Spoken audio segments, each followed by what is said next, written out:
Welcome to Raaonline. Today we are going to see about how to use BPAP in our ICU or in the ward or in the other home settings. So first we should know about what is non-invasive mechanical ventilation. So delivering a ventilation without placing an endotracheal tube, which is called non-invasive mechanical ventilation. Okay, including our negative pressure devices also will comes under the non-invasive mechanical ventilation. Okay, why we need a non-invasive mechanical ventilation? We all know the complications or adverse effect of the invasive mechanical ventilation. Whenever delivering a invasive mechanical ventilation through the placing an endotracheal tube, there is chances of airway injury, incidence of ventilator associated pneumonia is going to be very high. Whenever placing the endotracheal tube, you have to give some sedation to the patients.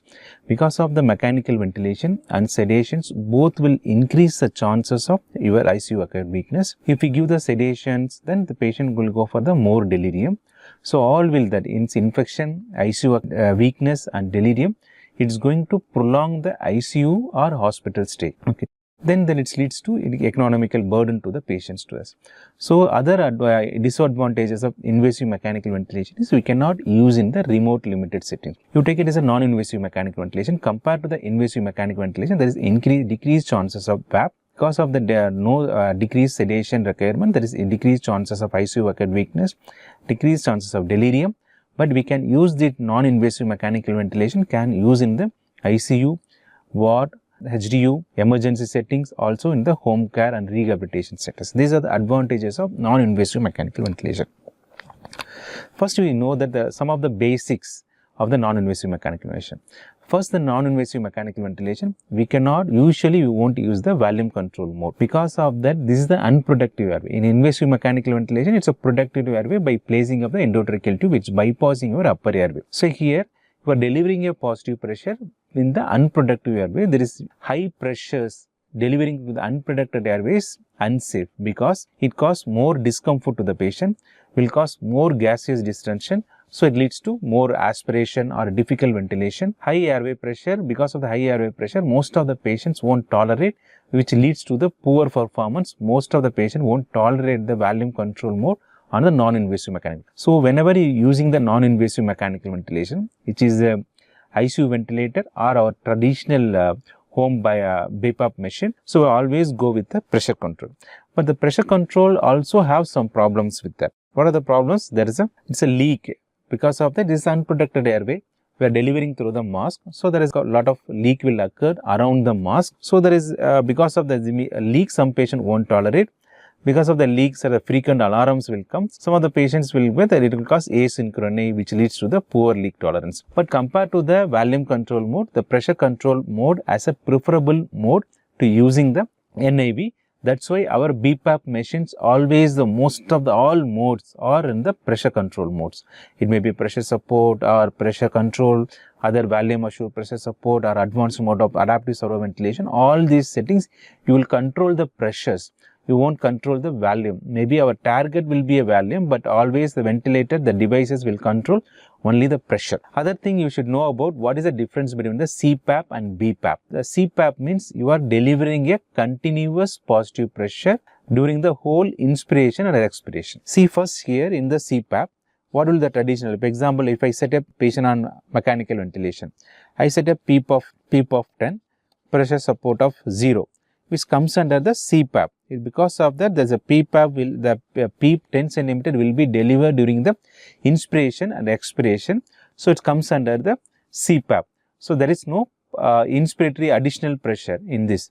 So it's called CPAP, means a continuous positive pressure airway pressure. You are delivering both during inspiration and expiration, which is called CPAP.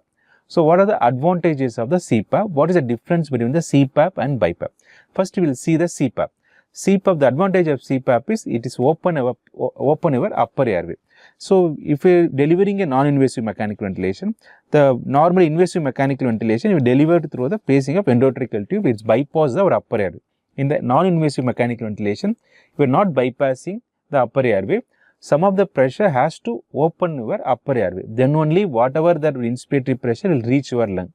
If the upper airway is collapsed, what will happen? Whatever the pressure give, it will leaks around the mask.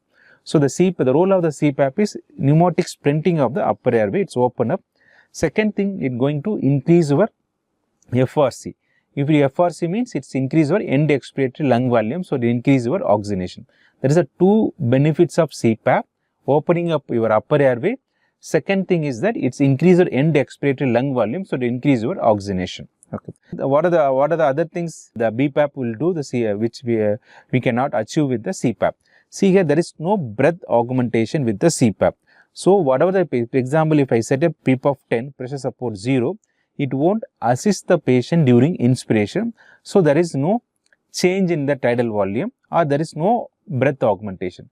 It won't support your respiratory muscle.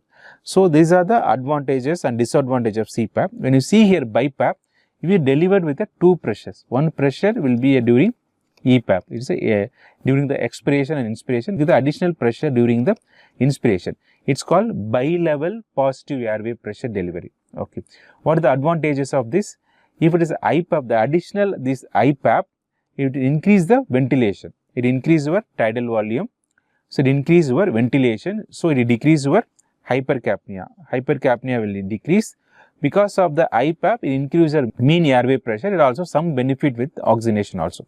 But predominantly IPAP will provide a ventilatory support, so it will decrease your carbon dioxide. One. Second thing, it will support your respiratory muscle, which is called breath augmentation, decrease your muscle load. Third is some of the advanced modes like VAPs, ventilator assured pressure support, or adaptive servo ventilation, which support your respiratory system if the respiratory system is abnormal. If example chain stroke breathing, our BiPAP will assist. If example patient the chain stroke breathing, some patient at some phase the patient will go for hyperventilation, some phase the patient will go for the hyperventilation. So what my BiPAP machine will do, increase support during the hypoventilation, decrease support during the hyperventilation. All these can be achieved with the BiPAP, but we cannot achieve with the CPAP. CPAP have two advantages: opening up of the upper airway and increase your end expiratory lung volume. The BiPAP has additional benefits of CPAP like increased ventilation, so it will decrease your carbon dioxide. The patient comes to your CO2 narcosis because of the decreased ventilation or because of the muscle fatigue. In those settings, you have to support with the BPAP. The CPAP doesn't have any role. The third is that if the patient have different respiratory pattern like chain stroke breathing, all those settings, preferably you go with the BPAP. Okay. Other important, so far I'll tell, in the NIV, you have to always pressure control.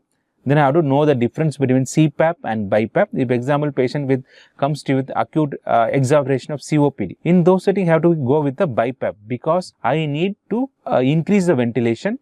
Second thing, I also have to support the respiratory muscles of the COPD patient. In those settings, if I put the CPAP, the patient won't get any additional benefit. All this we get benefit from the BiPAP. So always the acute exam COPD, the patient with muscle fatigue, in those situations, you have to go with the BiPAP. So see here the difference between the CPAP and BiPAP. So see here the ventilator will be only EPAP, there is no additional ventilator support here, there is additional support will be there. These are advantages of BiPAP over the CPAP. Other important concept you have to understand with the whenever you are delivering a NIV, non-invasive mechanical ventilation to the patients, it is called double compartment model. What is double compartment model? There is two functions that our NIV has to do. One is that opening up of the upper airway. Okay. The pressure should open up my upper airway. Then only whatever the pressures I am giving, it reach the lung. If upper airway is collapsed, whatever the pressures I give, it will be, if upper airway is not open, it's collapsed, whatever the pressure, it will going to increase the leak. It won't reach the lung. So there is a two compartment model. One is the upper compartment, that is the pressure has to open up my upper airway. Second is intrathoracic compartment. So in the intrathoracic compartment, if example I set up EPAP of example 5. My pressure support of 15. Okay. The tidal volume I am achieving with this pressure of 150 ml. Okay. I increasing my pressure support. If example the tidal volume despite of pressure support of 15, my tidal volume is 150. So if the pressure support is not reaching the lung because of the upper airway collapse, in those settings I am increasing IPAP to 20. But ideally my tidal volume has to increase, but still my tidal volume is 150 ml because the increasing of IPAP my tidal volume is not increasing because of my upper airways collapsed. To prevent that, I have to increase my EPAP to 10 or something. So then only my upper airway will open, then only whatever the pressures 15 or 20 will reach the lung. So the effective pressure support will only be delivered with upper airway when the upper airway resistance is overcome. So to achieve a adequate tidal volume, the EPAP also very important, because the EPAP only open our upper air. So far we discussed about basic things about non-invasive mechanical ventilation. One is the always pressure control or pressure support mode. Second is the difference between CPAP and BIPAP. The third one is the double compartment model. The EPAP will open your upper airway, then only whatever that IPAP or pressure support will reach your lung. For EPAP is inadequate. If you increasing the whatever the pressure support or IPAP, it's going to increase your mask leak. It's not going to reach your lung. Second thing is, you should know about our devices. Okay, especially if we using that small BiPAP machine, because it's important. There is a ICU ventilators are very constant. Example, constant means we know about that. Most of the ICU ventilators will behave in the same pattern. Okay, in the body, it's not the BiPAP machine. There is variable devices are there in the BiPAP machine. Second thing, that each manufacturer have the different types of mode, different types of settings. So you have to know, whenever you using your BiPAP machine or ICU or in the ward or emergency, at least you should know about what type of machine it is, that what are the modes are available, how the machines will behave. For example, in the BiPAP machine, the three types of machines are there. One is the respiratory assist devices. This is called RAD. For example, see here, there is a four types of machines. One is a ResMed have one type of RAD. Other is this is one type of ResMed have other type of respiratory assist devices. Since there is a respironic to respiratory assist devices. These respiratory assist devices have the common modes like BPAP, S, ST, T, and pressure control, VAPs and ASV. These are the devices, the basic devices. Most of the devices will have these modes. Other thing is that with these devices only can use it with the single limb circuit. If you using the single limb circuit, you always know about that there is carbon dioxide rebreathing as a chance, because inspiration expiration occurs in the same circuit. To prevent that, you have to always use with the vented mask. Okay. So this is this important concept when you using the RAD assisted devices. What are the disadvantages of these devices? These devices are there is no batteries. So if these devices need continuous electrical supply, then only they can use, these devices can use. These devices doesn't have alarms. Okay. These devices mostly will use in the patients with stable condition. We cannot use these devices in the patient comes with a life-threatening situation.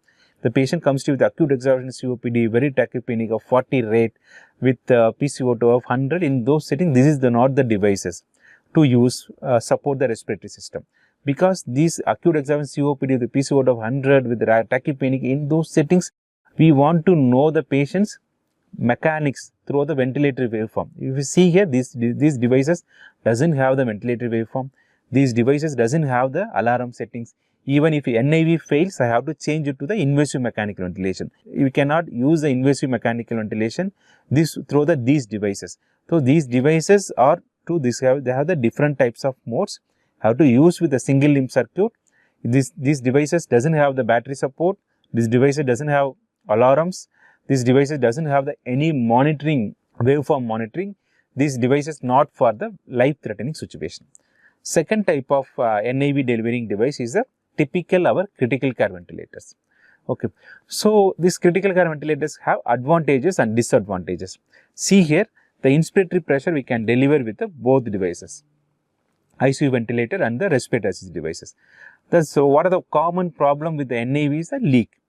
Okay. So but the better the leak tolerance, usually our modern ventilators will compensate the leak. For example, the 10 liter leaks occurs around the mask, the ventilator will increase the flow of 10 liter. It's called leak compensation. The most of the modern ventilators, so both our BiPAP devices or ICU ventilators have the leak tolerance, but the leak tolerance is better with our respiratory assist devices. Second thing, I already told that these devices doesn't have the alarm backup. Our ICU ventilator have the alarm backup. Second thing, the monitoring capacities, which is better with the ICU ventilator. We all know that at least 3 time scalars will be available in the ICU ventilator monitoring. pressure time scalar, flow time scalar, and volume time. These scalars will give idea about what is auto PEEP, how much auto PEEP, how to measure the auto PEEP. We can do all those things with the ICU ventilator. We cannot do all those things with the respiratory assist devices. Second thing, other advantages is that oxygenation can easily control with the ICU ventilator. 100% oxygen I can deliver through the ICU ventilator, but which is not possible to the RAD assisted devices. Okay. Other devices, the RAD assisted devices have the compactness, small device we can use in the small settings also, out of ICU, home settings, all those. These are some advantages and disadvantages. Advantages of the RAD devices is compactness, leak tolerance best with the respiratory assist devices. We can use in the out of ICU settings. There is a critical care ventilators have some advantage. Respiratory assist devices have some advantages. So some of the recent one, it's called hybrid ventilators. These ventilators can be used in the both the settings, in ICU or in the out of ICU, home settings also. These devices can be used in the both situations. It can be used in the invasive and non-invasive. So to compensate the limitations of respiratory assist devices compared to the critical care ventilators, the hybrid ventilators have the both advantages. It can the monitoring purpose, there is a battery backup, there is alarm settings are available. It can be used in the both invasive and non-invasive. These devices usually will use with the transport purposes in ICU. Whenever the patient on invasive mechanical ventilation or NIV, to ship the patient for some imaging, you will use these devices, hybrid ventilators, for the transport purposes. Some of the severe disease, example palliative disease, the patients with severe ILD, we don't want to intubate this patient, you will put these devices, this patient on NIV on these devices. We can ship these patients to same devices to the ward or out of ICU or in the home settings also. Most of the modes, these devices, whatever the RAD devices, these devices ST, T, PC, VAPs, all these modes, these devices also having all these modes. These devices can be used with the both single limb circuit and double limb circuit also. So far discussed about three types of devices: respiratory assist devices, RAD. Second is the ICU ventilator. Third is the hybrid ventilators. Respiratory assist devices doesn't have alarm backup, power backup. You can only use with the single limb circuit. The hybrid ventilators can be used with, these have the battery backup, these devices have alarm, these have the better monitoring. It can be used in the both invasive and non-invasive. It can be used in the both single limb circuit and double limb circuit. These are the advantages. First you should know about which devices you are using, what are the advantages and disadvantages of these devices. It's very important whenever you decided to use BPAP machine. Okay. So other important things whenever using that when NIV devices, you should know about that single limb circuit or dual limb circuit. The dual limb circuit is a simple. There is inspiratory circuit. This is the inspiratory one. This is expiratory one. So expiratory and inspiratory gases are separated. There is carbon dioxide rebreathings are less with that. Or the problem with only with the single limb circuit. Both inspiration and expiration occurs in the same limb. So the carbon dioxide rebreathing is a concern. So if you using the single limb circuit, you always has to use with the vented mask. So the vented, how will you identify the vented masks? Some of the masks, vented masks are color coded. Okay. See here, that elbow is blue color, which means that it is a non-vented mask used with the ICU ventilator. It's a double lumen circuit. Okay. If it is these things are these are the vented masks. Some of the expiratory ventilation will be occurs here, or it's around this elbow. It will be around this thing. Okay. So if you single limb circuit, always go with these are vented mask. Okay. So some people used to be confused with the anti-asphyxia valve and the vented mask. This is the anti-asphyxia valve. This is not vented mask. So anti-asphyxia valve, if example, I was patient on respiratory assist devices, RAD. I already told the RAD devices doesn't have the power backup. Because of the power failure, the device is switched off, it's not working. What will happen? The ventilator, if I put on the single limb circuit on the mask, patient will go for, there is no respiratory support from the devices. What will happen? The patient will go for the air hunger, patient won't go for the hypoxia and arrest. Okay. to prevent that these masks have the anti-asphyxia valve. These devices, these masks, whenever the drop in pressure in the circuit, this mask, this valve will open, it allow the air goes from the environmental to the patient circuit to prevent that hypoxia. This is one of the protective mechanism. But what is the problem with that? A lot of people used to confuse with the anti-asphyxia valve with the vented mask. So the elbow, that is opening over the elbow, it's called anti-asphyxia valve. This is not anti-asphyxia valve. This is not vented mask. The use of the mask ventilation usually in the here or around the elbow. It's not here. Okay. Whatever the opening you are seeing here, it is called anti-asphyxia valve. Okay. So you should not confuse. Some of the manufacturer there is no color coded. So maybe that only the Respiratory have the color coded. That elbow, blue elbow is non-vented. You can use with the double limb circuit. This one is a vented mask. You can to use with the single limb circuit. Okay. So some of the clinical situation, there is alternative to that. If example, my patient on ICU ventilator, dual limb circuit with the non-vented mask. I want to change the patient's lung mechanics are improved. Now I am changing the patient to the respiratory assist devices with single limb circuit. So there is two options. And whenever I going to the ICU ventilator to the dual limb circuit, the single limb circuit, I have to go with the vented mask. Some of the clinical situation, you can use same non-vented mask, but you have to attach these expiratory devices at the circuit. Okay. These expiratory devices have the small opening here, it allow the expiration. So if I using the non-vented mask with single limb circuit, I have to attach this C-well expiratory ports. Okay. If I'm not attaching this expiratory port with single limb circuit, I always use with the vented mask. Single limb circuit, always with the vented mask. If the single limb circuit I am using the non-vented mask, I have to attach with these devices to the circuit. So something is called unintentional leak or intentional leak. Intentional leak means in the single limb circuit, we are making some opening in the mask or in the circuit for the expiration. It is called intentional leak. Unintentional leak is we don't want the leak, but the leak is occurring around the mask. It's called unintentional leaks. Nowadays, our machines are leak compensated.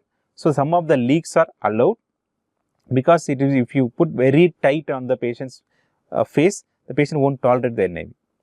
Okay. Some of the leaks are allowed. These leaks are compensated by our ICU or our ventilator BIPAP machine. So no need to very tight. It leads to unnecessary pressure injuries. To avoid the intentional leak, you have to make a appropriate size of the mask is very important. Appropriate tightness of the mask is enough. Some of the leaks are allowed. It just makes the patients more comfort. It's a ventilator. These leaks will be usually compensated by our ventilators. Okay. See here, I already told that these leaks are unintentional leaks are compensated by our machine. See here, there is flow. There is some of the leaks. The flow is decreased because of the leak, but the pressure will be sustained because of this. Whatever the leaks occurs, it will be compensated by our machines. At least most of the devices will compensate up to 120 liter per minute. This much of leak our ventilator can compensate. So there is patient comfortness is very important. To avoid the leak, select appropriate size of the mask. Even some amount of leak is accepted because these leaks are compensated by our ventilators. So I already discussed leaks are necessary in the patients with NIV because the intentional leaks for the carbon dioxide elimination, unintentional leaks for patient comfort. What are the disadvantages? Because of these leaks can cause two problems. One is the asynchrony.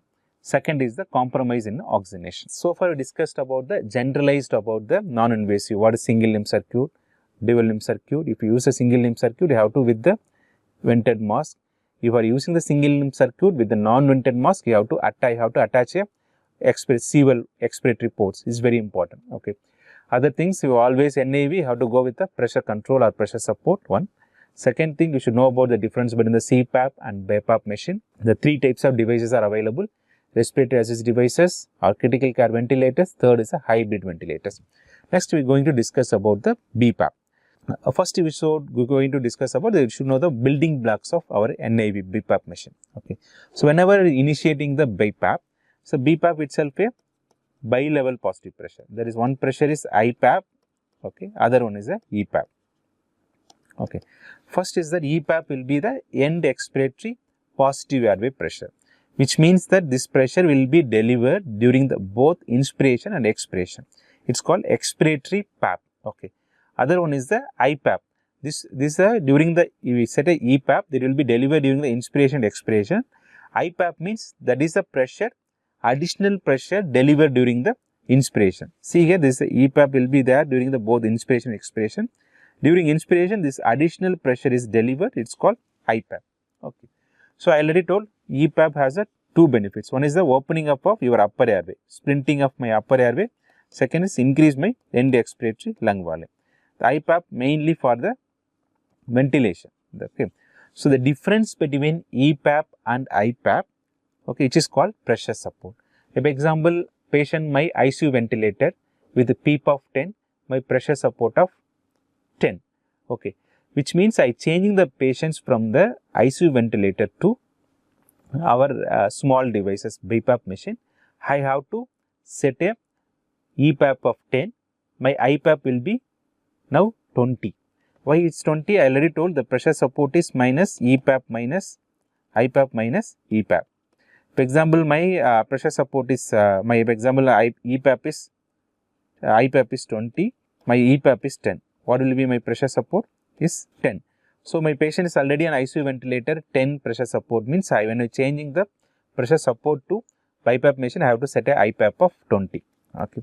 So this pressure support will determine my tidal volume. So the pressure support, the tidal volume depends upon few things. Most important thing is my pressure support. If I want to increase my tidal volume, I have to increase my IPAP. Okay, it's very important. Okay. Other things that you should know about the basic waveforms of our BiPAP. First thing is that one thing first you should call trigger. Trigger means that how the ventilator initiate the breath. So how ventilator usually initiate the breath? It used to be all our BiPAP machine used to sense the patient inspiratory effort. So that is called then sense and give the breath. That is called trigger. Okay. So if example, if there is a flow change, if example my patient taking inspiratory effort, what will happen? Some of the air will goes to the patient lung. There will be some change in the pressure or flow change in the circuit. These changes will be detected by my devices. The ventilator will give breath. For example, I set a trigger sensitivity of 2 liter. Okay. If my patient taking a spontaneous breath, flow in the circuit 2 liter, the 2 liter will goes to the my patient taking a spontaneous breath, negative pressure. Okay. Because of the negative pressure, some of the flow will go to the patient's lung. Okay. So because of the some of the flow goes in the patient lung, there will be a flow defect in the circuit. Okay. If the flow defect is 2 liter or more than 2 liter, the ventilator will sense that and gives a breath. Okay. For example, I set a 3 liter as a trigger sensitivity. My patient's only taking a inspiratory effort, but the flow defects occurs only 2 liter, the ventilator won't give the breath. Okay. If the patient taking an respiratory effort, it decrease the flow in the circuit, the 3 liter, ventilator will give the breath. It's called trigger sensitivity. Okay. Second is called rise time. What is rise time means? If example, my EPAP is 10, IPAP is I kept as a 20. So during inspiration, what will happen? The pressure will increase from EPAP to IPAP. How much time? How rapidly the ventilatory pressures are reaching from EPAP to IPAP, which is called rise time. For example, flow is called rise time is very slow. If I give the breath, it's called rapid rise time. Okay, it's called that rise time. How rapidly the ventilator pressurize the patient's lung. How rapidly the ventilatory pressures are achieving from EPAP to IPAP, which is called rise time. Third one is the inspiratory time. How much time the device spends on the IPAP. For example, my IPAP is 20, EPAP is 10. So EPAP during inspiration, the pressure will reach from the EPAP 10 to 20. How much time the ventilator pressure is keeping that 20 centimeter, it's called inspiratory time. Okay. Next is that once the inspiration ends, the patient will go for the inspiration to expiration. Okay. It's called cycling. Cycling means that inspiration ends to inspiration to expiration. It's called cycle sensitivity. Few things are there. All our BPAP machines are flow trigger, not a pressure trigger. ICU ventilators have the both pressure trigger and flow trigger. Our BPAP machines are flow trigger because the flow sensitivity is better than the pressure. So that's why all our BIPAP machines are flow triggers. Cycle also, most of the ICU BIPAP machines are flow cycling. Okay, we'll discuss in the later. So the basic things you have to understand: trigger, rise time, inspiratory time. Third is a cycle sensitivity. Okay, so in the area of this waveform is deciding the tidal volume. Okay, so that there is various modes are available with the BIPAP machine. First, we start with we already discussed BPAP, S, ST, T, and pressure control. Two additional modes called ASV, adaptive servo ventilation, as the VAPs. This is going to discuss about what is the difference between these modes. First is the spontaneous BIPAP. S means that S mode. It's called spontaneous mode. Okay, what is these devices? The inspiration, that is trigger, and the cycling, which is decided by the patient. Okay, for example, there is a patient will initiate the breath. The ventilator sends that breath and give breath. Okay, this is called patient is triggering the breath. Second is patient will determine the cycling, inspiration to expiration also. It's called spontaneous cycling. Though in the BIPAP S mode, both initiation of the breath and end of the inspiration to expiration all will be determined by the patient. It's a spontaneous mode. Okay. For example, my patient having central sleep apnea, the respiratory drive used to be very low. We cannot use spontaneous S mode to those patients. Okay. The spontaneous S mode not for the patient with the poor respiratory drive. Okay. Other problems with that, respiratory inspiratory time will be changed and tidal volume also will change. See here, the tidal volume here, for example, it's 300. Here it's around 400. Okay. Because of the inspiratory cycle, that end of the inspiration will be changed during the spontaneous cycle. Okay. The spontaneous mode, the patient will initiate the breath, the ventilator will assist the breath, and ending of inspiration to expiration also determined by the patient. I will tell the disadvantages if the patient having poor respiratory effort, this mode will cause hypoventilation. Okay. To overcome this limitation, there is other advanced mode is called ST mode. ST mode is spontaneous and timed. In this mode, we will set a additional thing. Okay. All the spontaneous mode, we will set a IPAP and EPAP and the trigger sensitivity. Okay. In the ST mode, to IPAPs we will set, EPAP will set, rise time will set, other things also will set. Other important thing will set a backup rate. Okay. For example, I set a backup rate of 10. Okay. If my patient taking a breath, then more than 10, so ventilator won't deliver that, whatever the patient want to take it there. My patient taking less than 10 breaths. Okay. So, for example, 10 breath, but each breath will come as 6 seconds. Okay. Okay. For example, 60 divided by 10 breath, so each breath will be 6 seconds. For example, one spontaneous breath occurred, ventilator will wait for the 6 seconds. Okay. The patient is not taking a next breath within 6 seconds, so then ventilator will give a timed breath, which is called timed breath. So, at least the ventilator, the devices will ensure that at least 10 breaths per minute, because my backup rate I kept as a 10. Okay. Even my patient having poor respiratory drive, in those settings also I can use the ST mode, because when my patient not taking a spontaneous effort, the ventilator will give a timed breath based on my backup rate. If my backup rate is 10, the ventilator will give minimum, ensure the 10 breaths per minute. I kept a backup rate is 20, the ventilator will ensure at least 20 breaths per minute. Okay, it's called ST mode. This is the most common mode we will use in our ICU or home care or wherever that. Because of that, this is the ensure that minimum backup rate. Okay. So, the other difference between this ST mode and spontaneous mode, you have to see here. This breath is a spontaneous mode. Okay. This is initiated by the patient and cycled by the patient. Okay. So, inspiration time also determined by the patient. Here, it's a timed breath. There is no spontaneous effort. The ventilator will give me a timed breath, and the cycling also it is a time cycling. Okay. Here I will set a inspiratory time. The inspiratory time, the ventilator will spend a IPAP during the whole inspiration. So, the tidal volume will be different. Here it's a tidal volume may be 300, here may be 400. Okay.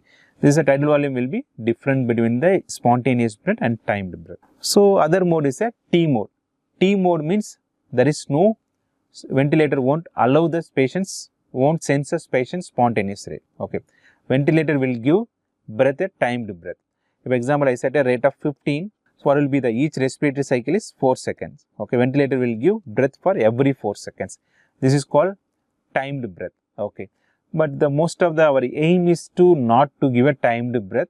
So, the most of the we won't use, rarely use the T mode in our BIPAP machine. Most of the time most of the newer machines are remove the T mode. Okay. The most of the machines we have the S mode and the ST mode. Other is the traditional our pressure control mode. The pressure control mode we will set a 3 things. One is EPAP, IPAP and inspiratory time and our rise time. Okay, here what is the happen? If the patient taking spontaneous breath, ventilator will give the spontaneous breath. Okay, for example, my patient is taking a spontaneous breath. Okay, so ventilator will give the breath. Okay, my example IPAP I kept as a 10, EPAP as a 20. The ventilator patient taking spontaneous breath, ventilator will sense and gives that the 20 IPAP breath. Okay, what is the then? If the patient not taking breath, the ventilator will give the timed breath. Okay, what is the difference between the pressure control support and the ST? Okay, only difference is cycling. In the ST mode, okay, ST mode, the spontaneous breath is here. In the spontaneous breath, the breath is a patient will cycle. It's a spontaneous cycle. In the pressure control mode, even the patient initiate the breath, the cycling will depends upon my inspiratory time. That is the difference between the ST mode and pressure control mode. So, most of the clinical situation we will use the ST mode because it has the backup rate. It ensure the minimum respiratory rate and prevent the hyperventilation. Second thing, it has better synchrony compared with the other modes. So far discussed about the basic mode, S mode, ST mode, T mode and the pressure control mode. So, 2 other advanced modes in this BIPAP machine. One is called volume assured pressure support. The second one is the adaptive survey ventilation.